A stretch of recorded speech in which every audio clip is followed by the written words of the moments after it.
Yes, Redzone TV kwoli webali kubanga okyagoberera yonna gy'osinzira okubanga gy'otulabira kyokola kya mutawaana nnyo gwe atambula naffe nawe atanaba kubanga osubscribinga ku channel yaffe kirira wansi awo olaba ekigambo subscribe kikwateko kwata kade aka notification obeere nga tomisinga nsonga yonna ate nnyongera okujjukiza nti genda mu comment section teekamu obubaka tubuulire ensonga nga gwe bw'oziraba gy'osinzira okubanga gy'ozirabira n'ebirala tubeere nga ate tutambula ffenna wano ku mukutu gaggadde ogwa Redzone TV. Kakati waliwo olutalo olugenda mu maaso side eyo ababaka okuli Theodore Ekikubo ono ng'akiikirira Lwemiyaga constituency side zeyo Essembabule nga yeegasse n'omubaka amanyiddwa nga Gonzaga Joseph Sewungu ono ng'akiikirira side eyo ngenda kujja naye mbeere nga mbikuwa obeere nga ate obifuna byonna ebibakwatako. Sewungu ava Masaka akalambidde agambye kyonna ekisoboka mujja kikola n'abatanna sayininga mujja kusayininga bano abasajja balina okufuluma palamenti. Aina abantu ba mentioninze nti mmwe mu buli ngeri yonna mulina okubeera nga musayininga. Njagala kubanga nsooka nkuwa ebigambo bye then oluvannyuma nzije atembeere nga nkuwa ebimukwatako nkuwe n'abo bayogeddeko lwaki aboogeddeko nti be balina okubeera nga basayininga. Sooka owulize ebigambo bino nzije tubeere nga tweyongerayo. Omuntu gwe twagala okunoonya era tugenda kukwatagana ne ttiimu yaffe kugenda wa minisita wa finance Kasayija asayininge ku motion yeno.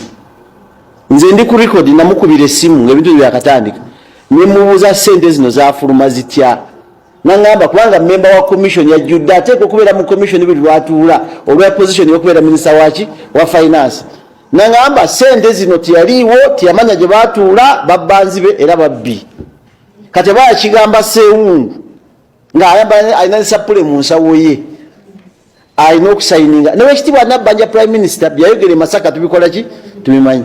Aba babiri balina okubanga basayininga dda wano then omuntu omulala alina okuvaayo ayambe mangu agabaka basayininge buli kimu ye president w'eggwanga kubanga omubaka we ow'ekazo Kimosho onabo Kimosho ali ku record ku NBS TV n'agamba nti president bw'amala afuna budget ya parliament n'agiyitamu ne commission yonna kati bano bagamba titwayisa ssente ezo.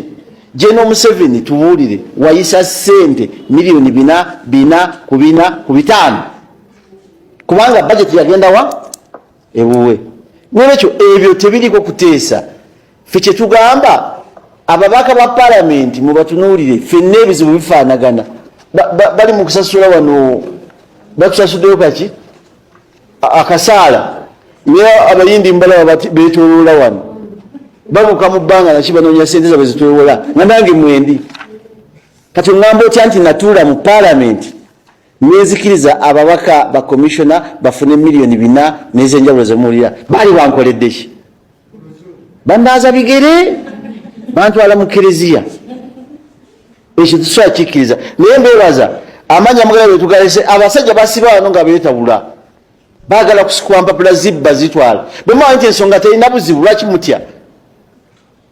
Ekyokubiri tulina okujjawo politics wa deception and identity.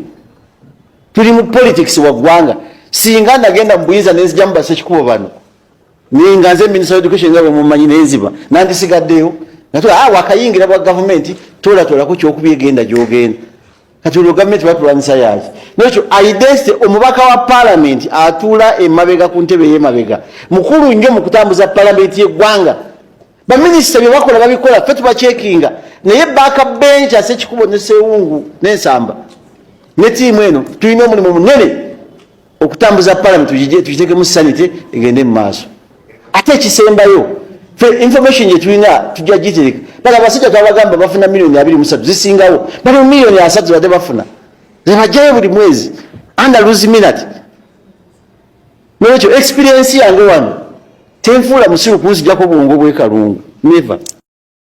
Yes, ebyo bye bigambo bya Joseph Gonzaga Sewungu ono omusajja akiikirira Kalungu West mu parliament ku kaadi ey'ekibiina ekya National Unity Platform bamuyita Honorable Joseph Gonzaga Sewungu era y'omu ku bannamasaka abalemeddeko abasimbye Nakakonga agamba tewali kigenda kubeera nga kitulemesa mulina okubeera nga musayininga. Jjukira olunaku lwajjo Sekikubo yavuddeyo ne listi y'ababaka abamu ku ababaka sayininga era n'ategeeza nti ku mikono 177 baakakuŋŋaanyako emikono 142 era nti abamu bakyagaanya okusayininga bakyekweka wabula Sewungu agamba kyo tekijja kusoboka mulina okusayininga.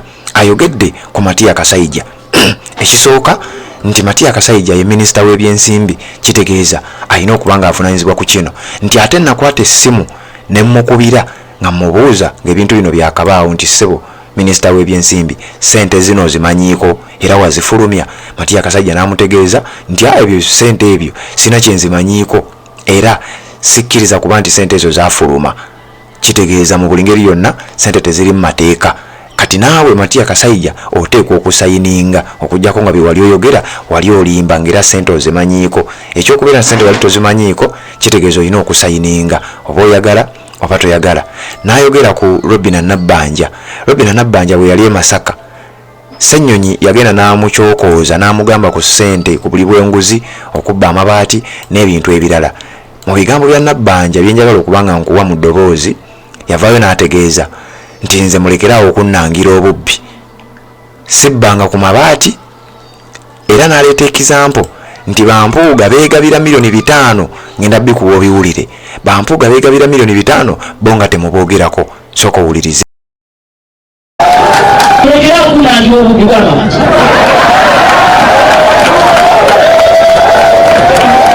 Wawulidde Bampuuga wano Bampuuga beegabanya miliyoni 5, nze erinnya lyange waliwuliddemu. Mulekerawo Ssenyonyi namwe bannayuganda mwenna mulekerawo.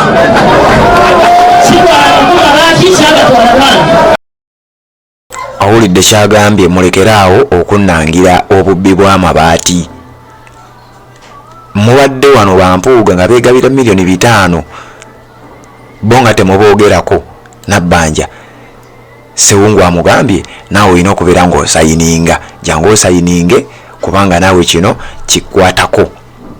Kakati awo ne tuvaawo n'ayogera ku Museveni pulezidenti nti gwe bw'obeera nga yegwe pulezidenti, buli bajeti yonna eyita, sente zonna eziyisibwa otunulamu n'otegeeza abantu ebintu nga birina okuba, oba n'osalawo bino biyite oba tebiyita. Era ebiseera ebisinga ebintu bigenda okuyita oba obimanyiiko, either n'obikkiriza oba n'obigaana. Ssewungu agamba Museveni naawe sayininga. Tamugambye kusayininga, amubuuza wayisa sente zino.